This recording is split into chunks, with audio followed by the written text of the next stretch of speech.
banks to exchange their banknotes for the hard cash, which, by the nature of their operations, was never there. At Jackson, 9 boxes, said to contain $1,000 each as security, were pulled out from under the counter.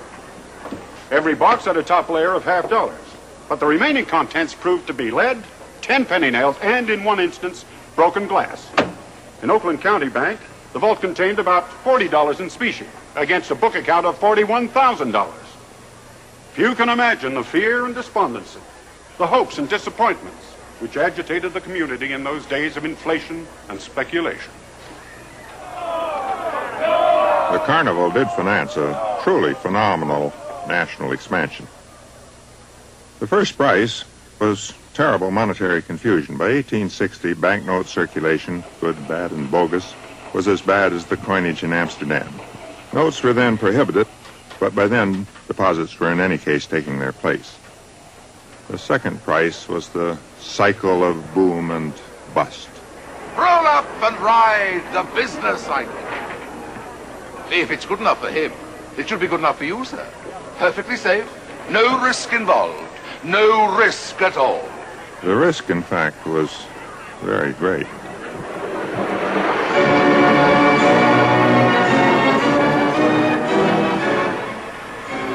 This perilous ride, this cycle of boom and bust, continued through the last century and into the present one. Other countries were taken for the ride, Britain being always the special passenger, but other countries went too. From crash to crash was usually around 20 years, about time for the memory of the last misfortune to fade, the impression that this was a new era to arise. Money creation contributed both to the speculation and to the ensuing collapse. During the boom, the banks, old and new, expanded their loans, note issue, and deposits.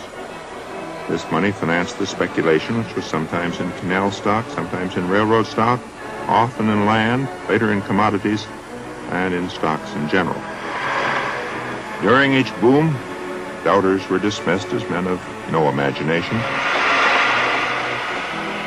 During each depression, politicians denied that anything much was wrong. Financial leaders and professional statesmen said confidence was needed, or they asked for patience, or sometimes they urged prayer. In the panic of 1907, J.P. Morgan, the great Pierpont Morgan, called together the Protestant clergymen of New York and asked them to tell their congregations to leave their money in the banks. His slogan, "In God We Trust," and damn well also the banks, too.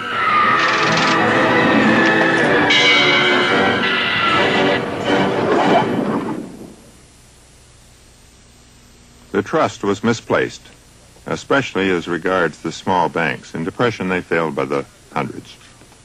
The money the people lost could not be spent, and this deepened the Depression for everyone.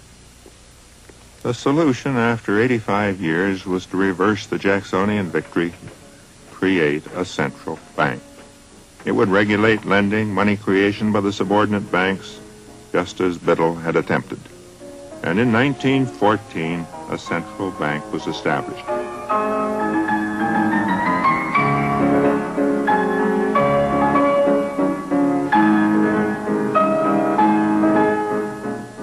This was the Federal Reserve System. Here from an early educational film is its view of its task, and it's very positive. This view economists have shared. They teach lovingly of its functions, even have an affectionate or slightly repellent nickname, the Fed. Even more positive are the words below the plaque of the patron saint, Senator Carter Glass, at the Washington headquarters. Not merely to correct and cure periodical financial debauches, hard words those, not simply indeed to aid the banking community alone, but to give vision and scope and security to commerce. The reality was perhaps less transcendental.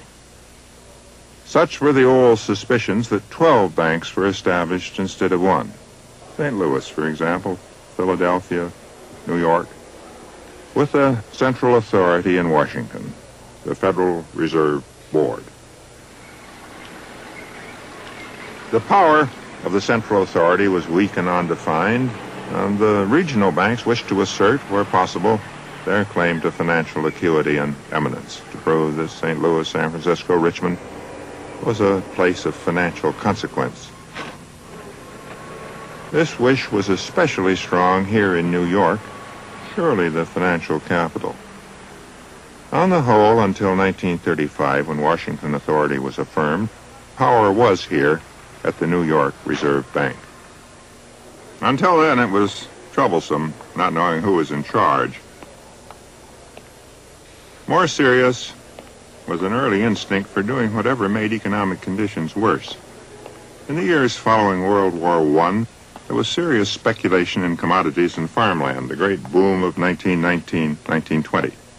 Federal Reserve, pressed by the Treasury, kept credit easy, provided funds for that speculation. And after the collapse, it tightened up, helped make the resulting depression more painful to all. Then in 1927, as the great stock market boom was getting underway, it eased credit, opened the door to the boom, and thus to the great stock market crash of 1929. The Depression years revealed another defect.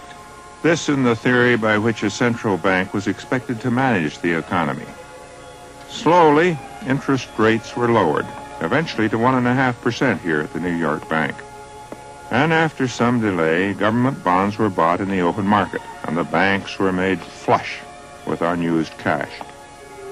All that remained was for borrowers to borrow, banks to lend. And alas, they didn't. Reserves, gold, simply piled up as here in the banks and the reserve banks. The Depression was too serious. Why borrow if you couldn't make money? Why lend if the borrower was likely to go broke? And without the willingness of the borrowers to borrow, lenders to lend, the gold reserves lay dead. The Federal Reserve couldn't increase the money supply, stimulate spending, ease the Depression. It was helpless. Obviously, something remained to be learned about the management of money. The tables down at Maurice, to the place where Louis dwells, to the dear old Temple Bar. Not many will think that this scene presupposes a serious approach to learning. Strange things happen. Yale University was the home of one of the two greatest modern students of money. With their glasses raised on high. This was Irving Fisher, and money canes called him my earliest teacher. He showed that the study of money doesn't make everyone a conformist.